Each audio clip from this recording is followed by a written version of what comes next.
সুপ্রিয় শিক্ষার্থী বন্ধুরা, টিবিসি মাই স্টাডি চ্যানেলে তোমাদের সকলকে আবারও একবার স্বাগত জানাচ্ছি। আশা করি তোমরা সকলে ভালো আছো। তো তোমরা যারা একাদশ শ্রেণীতে পড়াশোনা করছো, তোমাদের সামনে অ্যানুয়াল পরীক্ষা। তো তোমরা অনুরোধ করেছো তোমাদের পলিটিক্যাল সায়েন্স এই প্রশ্নটির গত বছরের প্রশ্নটি তোমাদের সামনে তুলে ধরার জন্য। তো তোমরা দেখতে পাচ্ছ অ্যানুয়াল এক্সামিনেশন 2023। তো প্রশ্ন তোমাদের সেট এ এবং সেট বি হয়, এটা তোমরা জানো। তো আজকের যে প্রশ্নটা আলোচনা করছি সেটা হচ্ছে সেট বি। যদিও সেট এ এবং সেট বি একই রকমের প্রশ্ন হয়ে থাকে, শুধু নাম্বারগুলি উলটপালট থাকে। তো গত বছরে সেই প্রশ্নে কী কী এসেছে তোমরা এক নজরে দেখে নাও।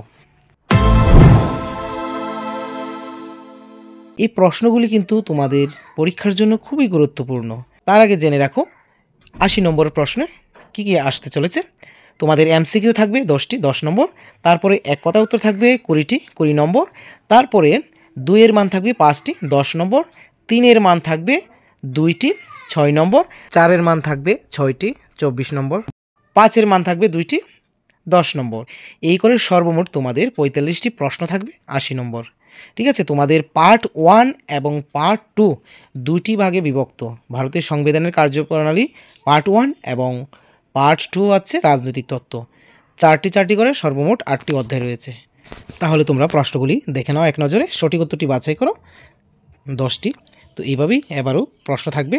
মানবাধিকারকে সাধারণভাবে স্বীকৃতি দেয়, অপশানগুলি আছে। কোন অধিকারটি ন্যায্য তার সিদ্ধান্ত নেবে। তারপর 3 নম্বরটা হচ্ছে ভারতের পার্লামেন্টের উচ্চকক্ষের নাম হলো। ভারতের সর্বোচ্চ আদালত হলো। সম্প্রতি দেশ রাজ্য থেকে 370 নং ধারা প্রত্যাহার করে নেওয়া হয়েছে। তারপরে নেশন শব্দটি এসেছে লাতিন শব্দ, দেশ থেকে শূন্যস্থান। ফরাসি বিপ্লব সংগঠিত হয়। তারপরে 8 নম্বরটা হচ্ছে ভারতের স্থানীয় সরকারের জনক বলা হয় দেশকে। 9 নম্বর ভারতের সর্বশেষ রাজ্য হলো।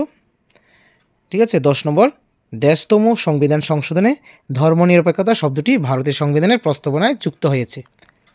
এই হচ্ছে তোমাদের 10টি এমসিকিউ। তারপরে আমরা যাব একটি পূর্ণাঙ্গে বাক্যে উত্তর দাও। 20টি থাকবে, এখানে পূর্বের প্রশ্নেও 20টি এসেছে। তো ভারতের সংবিধানের কোন অধ্যায়ে নাগরিকতার সম্পর্কে উল্লেখ আছে। 12 নম্বরটা হচ্ছে নাগরিক ও বিদেশিদের মধ্যে একটি সাদৃশ্য লেখো। 2টি অর্থনৈতিক অধিকারের নাম উল্লেখ করো। ভোটাধিকার কোন ধরনের অধিকার। কে জাতীয়তাবাদকে আন্তর্জাতিক বিরোধী বলে মনে করেন। এক জাতি এক রাষ্ট্র এই ধারণাটি প্রচারককে। কবে সিএএ অর্থাৎ সিটিজেন অ্যামেন্ডমেন্ট অ্যাক্ট পাস হয়। সুপ্রিম কোর্টের বিচারপতিদের কে নিয়োগ করেন। তারপর 19 নম্বর হচ্ছে রাজ্যসভায় সদস্যরা কত বছরের জন্য নির্বাচিত হন। ত্রিপুরা হাইকোর্ট কবে চালু হয়। ভারতের পার্লামেন্টের কয়টি কক্ষ। শিক্ষা ভারতীয় সংবিধানের কোন তালিকার অন্তর্ভুক্ত। তারপরে হচ্ছে সরকারিয়া কমিশন কেন গঠন করা হয়েছিল। লোক আদালতের জনককে। আতাতুর্ক শব্দের অর্থ কী। একটি ধর্মনিরপেক্ষ রাষ্ট্রের নাম উল্লেখ করো। তারপরে হচ্ছে 27 নম্বর ভারতের সংবিধানের ক্ষমতা বন্টনে কয়টি তালিকা রয়েছে। গ্রাম পঞ্চায়েত সদস্যগণ কত বছরের জন্য নির্বাচিত হন। বিডিও পুরো নাম কি। একজন পঞ্চায়েত সদস্যের ন্যূনতম বয়স কত হওয়া প্রয়োজন। এই হচ্ছে তোমাদের 20টি এক কথা উত্তর। তারপরে দেখো বিভাগ খ, 2-এর মান থাকবে 5টি। এবারও তোমাদের থাকবে এখানে কি কি এসেছে গুরুত্বপূর্ণ, এগুলি কিন্তু দেখে নেবে। অধিকার বলতে কি বুঝো। ধর্মনিরপেক্ষ রাষ্ট্র কাকে বলে। পৌরসভার কয়েকটি কাজ উল্লেখ করো। লোক আদালত কি। নাগরিক ও বিদেশিদের মধ্যে 2টি পার্থক্য লিখো। তো তোমাদের আমি পূর্বে পার্ট 1 থেকে যে 4টি অধ্যায় সেখান থেকে 2, 3 এবং 4, 5-এর মান গুরুত্বপূর্ণ প্রশ্নগুলি দিয়ে দিয়েছি অ্যানুয়াল পরীক্ষার জন্য। তোমরা প্লেলিস্টে গিয়ে দেখে নেবে। ঠিক আছে, একাদশ শ্রেণীর প্লেলিস্ট তোমরা পাবে সেখানে গিয়ে। তারপরে 3-এর মান তোমাদের পরীক্ষাতে আসবে 2টি, 6 নম্বর দেওয়া আছে এখানে। তো বর্তমান সময়ে বিশ্ব নাগরিকতা কেন গুরুত্বপূর্ণ। ভারতের যুক্তরাষ্ট্রীয় বৈশিষ্ট্যগুলি উল্লেখ করো বা আলোচনা করো। ভেরি ইম্পর্টেন্ট এই প্রশ্নটা। তারপরে যাচ্ছি 4-এর মান তোমাদের পরীক্ষাতে থাকবে, এখানে দেওয়া আছে 6টি। তো এবারে তোমাদের 6টি আসবে। নাগরিকদের রাজনৈতিক অধিকারগুলি উল্লেখ করো, মোস্ট ইম্পর্টেন্ট।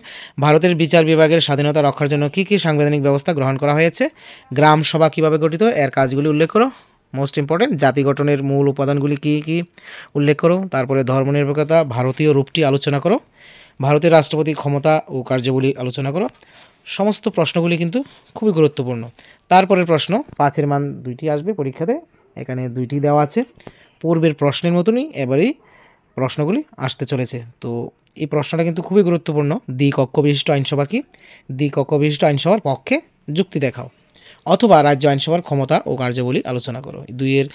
এই দুইটি 5-এর মান তোমরা কিন্তু অবশ্যই শিখবে। তারপরে ভারতীয় নাগরিকত্ব অর্জনের বিধিসমূহ আলোচনা করো অথবা নাগরিকতা বিলোপের কারণসমূহ উল্লেখ করো। এই হচ্ছে তোমাদের 80 নম্বরের সর্বমোট 45টি প্রশ্ন। এবারও কিন্তু এইভাবেই প্রশ্নটি হবে। তো আশা করি আমার সুপ্রিয় শিক্ষার্থী বন্ধুরা তোমরা বুঝতে পেরেছো। তো এই প্রশ্নগুলি তোমরা কিন্তু ভালো করে পড়ে নেবে। তাছাড়া আমি যে তোমাদেরকে পার্ট 1 থেকে সাজেশন দিয়েছি সেগুলি ভালো করে পড়বে, আর পার্ট 2 অর্থাৎ রাজনৈতিক তথ্য যে 4টি অধ্যায় রয়েছে সেগুলি থেকেও তোমাদের এই কয়েকদিনের মধ্যে প্রশ্নগুলি দিয়ে দেবো, পরীক্ষার আগে দিয়ে দেবো। তোমরা যদি কেউ এই চ্যানেল নতুন হয়ে থাকো তাহলে চ্যানেলটিকে অবশ্যই সাবস্ক্রাইব করে পাশে থাকবে এবং আজকের এই ভিডিওটি তোমাদের সকল বন্ধুদের সঙ্গে শেয়ার করে দেবে। তোমরা পাশে আছো বলেই আমি উৎসাহিত হই। সকলে তোমরা ভালো থেকো, সুস্থ থেকো, তোমাদের পরীক্ষাগুলি খুব খুব ভালো হোক এটাই কামনা করব।